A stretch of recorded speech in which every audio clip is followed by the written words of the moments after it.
Shalom, yuk kita baca beberapa ayat dan kita renungkan. Kita perlu buka hati kita untuk mengizinkan Tuhan bicara kepada kita.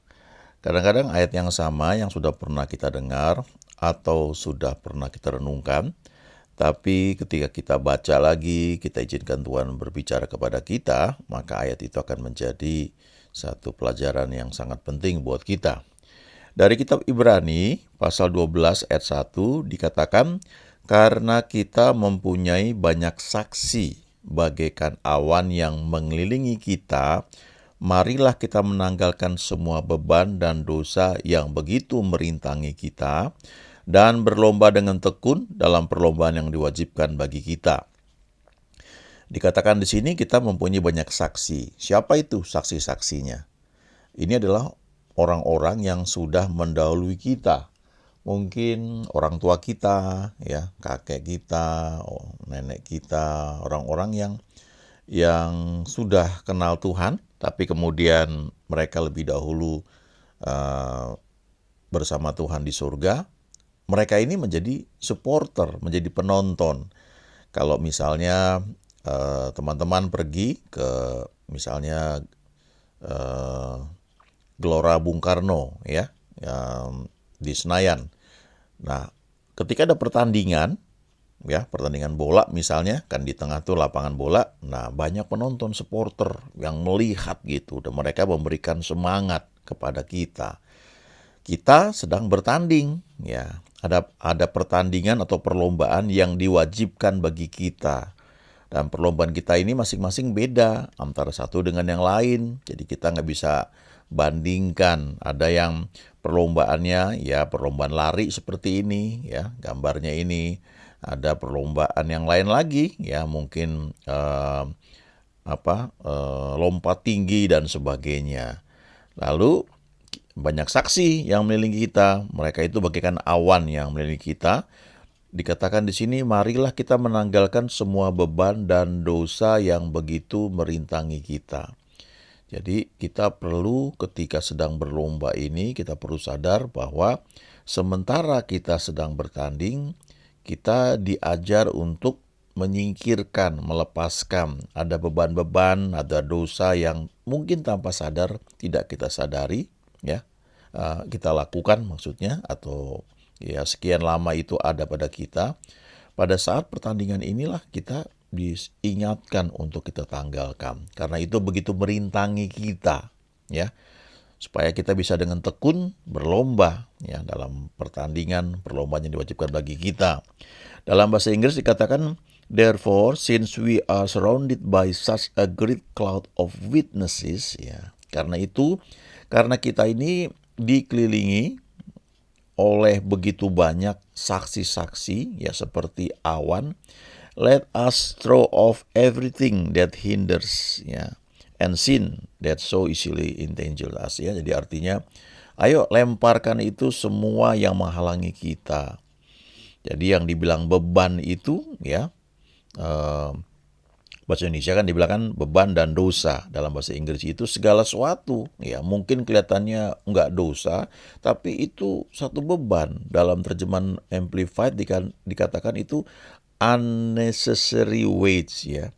Ada beban-beban yang nggak perlu yang kita bawa dalam pertandingan itu. Itu mesti disingkirkan, ya. Saya ingat satu orang rekan, ya, dalam bisnis yang dia mengatakan make it simple, ya, buat itu sederhana. Sederhanakan hidupmu, jangan banyak beban yang membuat kamu itu terpecah konsentrasi, ya, untuk melakukan apa yang saat ini sedang difokuskan, ya. Jadi jangan sampai terpecah perhatian kita. Misalnya kita ingat kesalahan orang lain, ya, ada utang orang lain kepada kita yang belum dibayar gitu, ya, atau mungkin ada perkataan yang menyinggung kita, ya. Ayo singkirkan saja, atau sesuatu yang mungkin tanpa sadar ini nempel pada kita, ya. Kita perlu benahi lagi mungkin jam doa kita, bangun pagi dengan disiplin.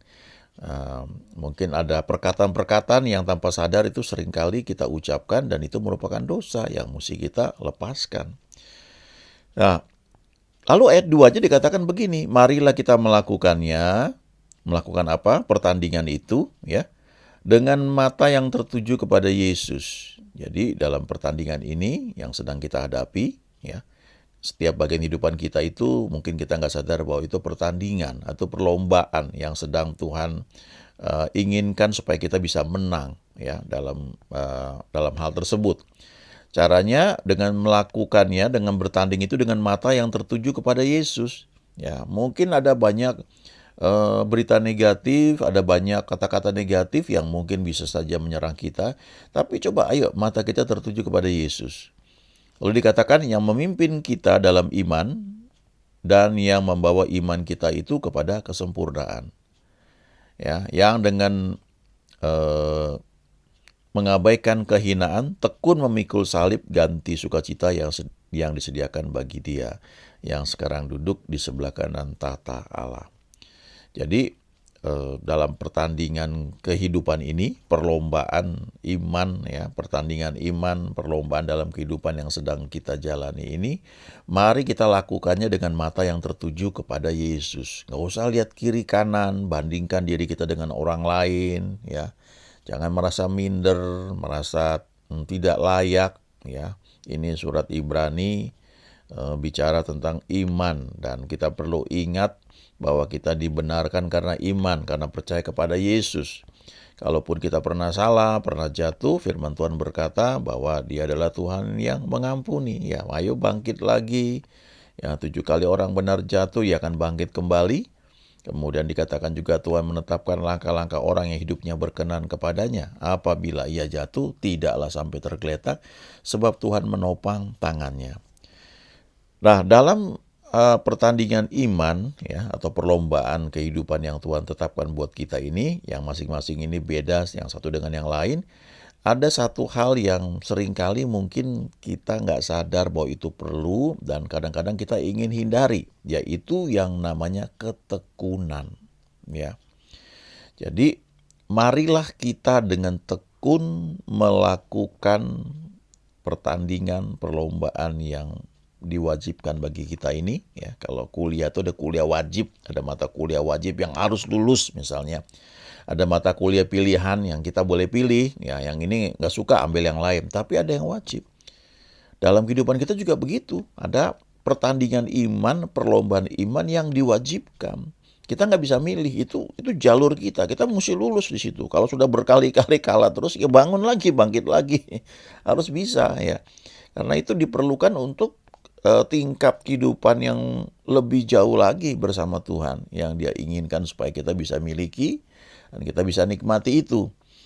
Nah, kita lakukannya itu, kita perlu iman. Itu. Maka dikatakan di sini, ya, memandang kepada Yesus. Tujukan saja mata kita kepada Dia. Banyak memuji menyembah Dia, tinggikan Dia. Nanti ketekunan itu akan muncul. Karena Alkitab berkata Allah itu sumber ketekunan. Dan Dia ada di dalam kita. Cuma untuk ketekunan itu muncul perlu proses, ya, perlu ujian. Kayak kita mau naik kelas, ya, kita udah belajar, kita perlu ujian. Nah, waktu ujian itu, sebelum ujian kan kita belajar, latihan soal kalau diperlukan, ya, dihafal dan sebagainya. Lalu akhirnya baru kita bisa lulus. Nah, itu masa-masa kita perlu ketekunan, ya. Ketekunan itu diperlukan dalam segala hal. Tidak hanya dalam dunia kerja sekuler, tapi dunia rohani juga begitu. Nah, dalam bahasa Inggris dikatakan, let us run with endurance, ya, the race that is set before us. Marilah kita berlari, ya, dengan ketekunan, dengan ini dibentuk, ya, endurance itu daya tahan, ya, ketekunan. Ayo kita lalui, ya, dengan ketekunan pertandingan ini yang ditetapkan bagi kita, fixing our eyes on Jesus, ya. Mari kita tujukan mata kita kepada Yesus. Kalau bahasa Indonesia dikatakan yang memimpin iman kita dalam kesempurnaan, ya. Tapi kalau bahasa Inggrisnya katakan the author and finisher of our faith. Artinya dialah yang mengarang iman kita dan menyelesaikannya juga, ya. Jadi mau nggak mau kita mesti matanya tertuju kepada Yesus senantiasa. Nah, ada hal praktis yang perlu kita ingat, ya, jangan lepaskan kepercayaan kita karena besar upah yang menantinya.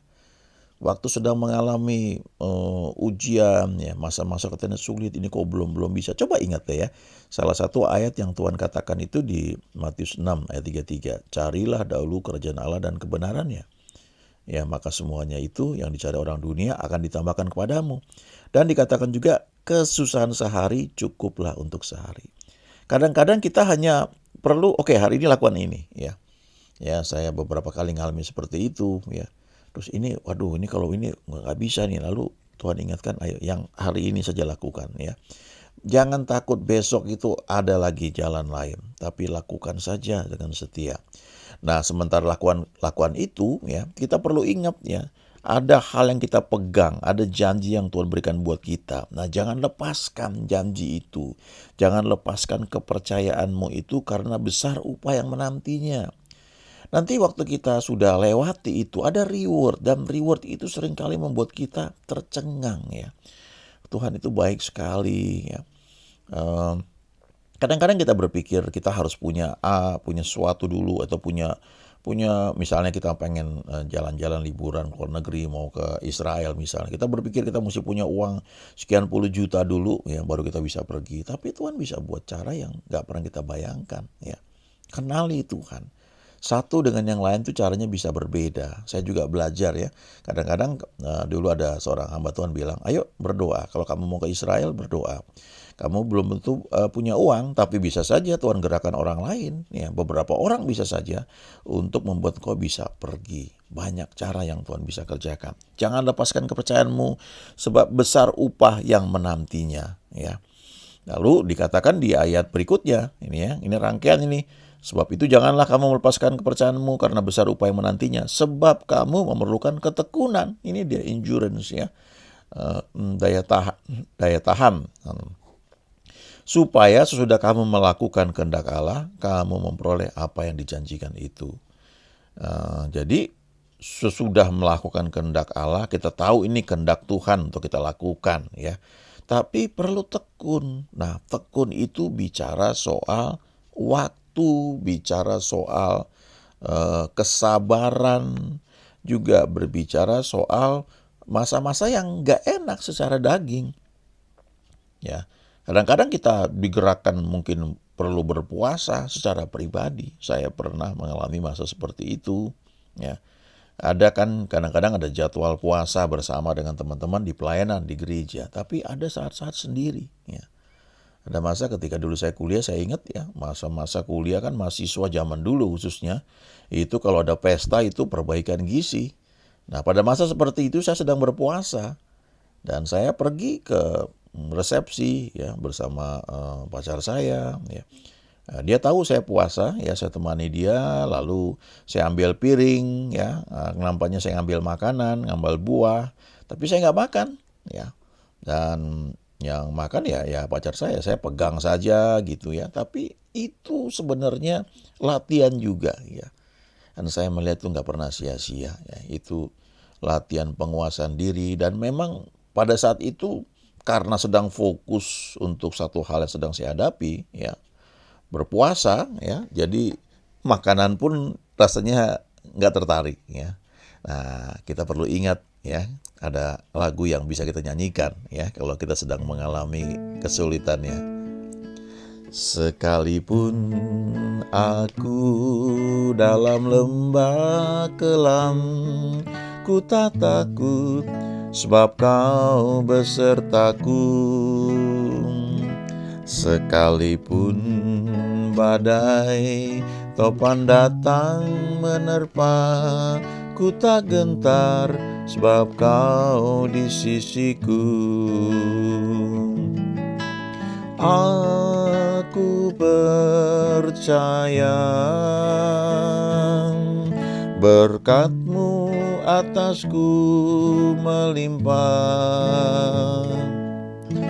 kebajikan kemurahan selalu mengikutiku. Ku puji, ku sembah Kau Tuhan. Aku percaya berkat-Mu atasku melimpah, kebajikan kemurahan selalu mengikutiku. Ku puji, ku sembah Kau Tuhan. Ku puji, ku sembah Kau Tuhan. Ku puji, ku sembah Kau Yesus.